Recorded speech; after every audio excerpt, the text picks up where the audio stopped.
اسه خو هر ځای کې تقریبا ځای په ځای قران کې الله جل شانه دا خبره کوي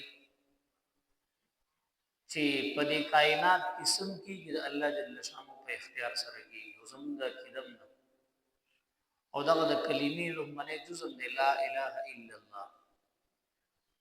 د دې یو ساده مطلب دا دی چې نشته بل معبود سوا د یو الله نه، خو تفسیر وګڼئ چې نشته د بل چا اختیار مگر د الله جل شانه اختیار. نشته شفا ورکول کې ذات مگر یو د الله، نشته مشکل کشا وګت تفسیر دی. نو دې آیات کې الله جل شانه فرمایي چې تمام اختیارات خو په ګلو وګونو ووري چې دا زما په لاس کې ستاسو په اختیار کې هیڅ نشته. نو لہذا بنده با د الله جل شانه د حکم ځان تابع کوي. دې آیات کې الله فرمایي قل اللهم مالک الملک، تو ورته ووایه دې خلکو ته چې الله جل شانه مالک الملک دی، د باچاهانو باچا دی. باچا سره موږ اختیار دی، زمو استا اختیار ظاهری او مشر سره باچا سره، خدای باچا اختیار باچا سره دی، د چا په اختیار کې د الله په اختیار. نو مالک الملک ذات الله دی. به الله وضاحت کوي چې څنګه هر څه ما په اختیار کې. الله فرمایي چاله چوغوالم باچاهت ورکوم، چاله چوغوالم باچاهت نه راغوستم. گدا باچا کم او باچا سے کم گدا کم. خدای الله جل شانو اختیار دی. بیا الله جل شانو فرمای چاله عزت ورکوم چوغوالو او تعز من تشاء، او چاله ذلت ورکوم او تذل من تشاء. او دا عزت او ذلت هم الله ناشنا طریقې سره ورکوي. یو خدای دی کنه چې د عزت نقشه وي عزت من شي سره، د ذلت نقشه وي نو ذلیل شي. خو الله د دې کې دیم پابند دی. نقشه به د عزت وي، مال دولت او باچایی وي، ډله وي، زور وي. دغه د عزت نقشه کې به الله ذلت وري، نقشه به د ذلت وي، غریبی به وي، بیوسی به وي، مرګري به نه وي. خو لیکن الله د ذلت په دې نقشه کې بسور کې عزت وري. نو دا خبره اسی ساده وړو کې خلک ډېر لوی ده. په کائنات کې وګورئ د نقشه د الله جل شانه شروع نه دا روان کړي.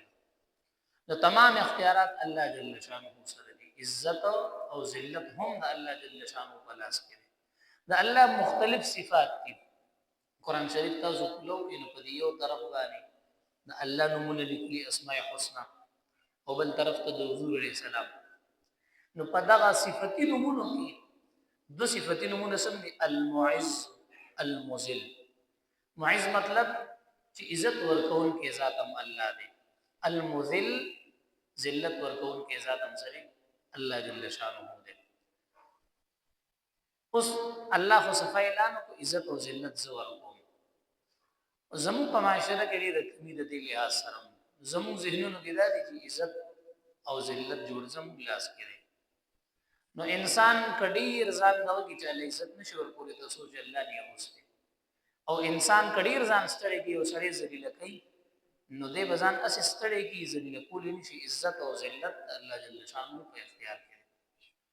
یو صحابي وې زما بزرګ کې لک شک راتلو قران ملانو سه مکمل چیرې د څنګه زمو زنانو ذهن کې اکثر وی باز سرو ذهن کې وي دکان خانه چلیږي نو یره چا بس کړی کوئی تعویذ کو چا بزکړي و یرا زوی ته نو کرینه ملا دیږي چا برا د قسمت بند کړي.